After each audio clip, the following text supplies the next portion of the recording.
Hallo zusammen. In dieser Folge zeige ich euch, wie ihr eure individuellen Mietbedingungen anlegt. Um Mietbedingungen anzulegen, müsst ihr erst einmal ein Objekt angelegt haben. Solltet ihr das noch nicht getan haben, schaut euch bitte zuerst das Tutorial Objekte anlegen an. Mietbedingungen können sehr individuell sein.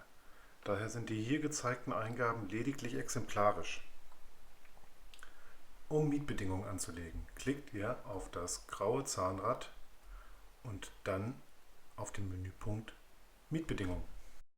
Jetzt seht ihr in der Übersicht der bereits vorhandenen Mietbedingungen, welche leer sein sollte, euer angelegtes Objekt und könnt durch Klicken auf das Pluszeichen eigene Mietbedingungen hinzufügen.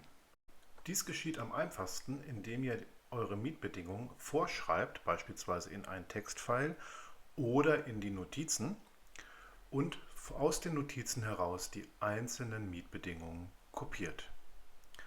Dies muss einzeln erfolgen. Ihr könnt nicht alle Mietbedingungen auf einmal kopieren, sondern eine nach der anderen. Jede Eingabe müsst ihr durch Klick auf den Haken in der oberen rechten Ecke des Bildschirms abschließen.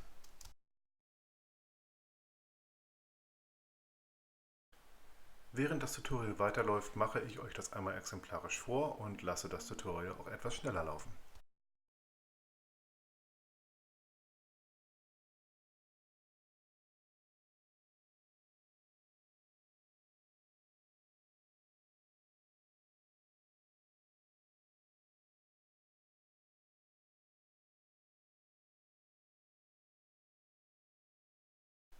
So, erledigt. Jetzt fehlt eigentlich nur noch die salvatorische Klausel und die können wir natürlich auch händisch eintragen. Dies ist überhaupt kein Problem. Die Mietbedingungen erscheinen genau wie hier angegeben und auch in der gleichen Reihenfolge auf dem Gäste-Mietvertrag. Natürlich könnt ihr die Reihenfolge der Mietbedingungen ändern. Hierzu klickt ihr den nach oben zeigenden Pfeil auf der oberen rechten Ecke an und verschiebt danach die zu verschiebende Mietbedingung an die gewünschte Position. Fertig, super! Ihr habt eure Mietbedingungen erfolgreich eingegeben.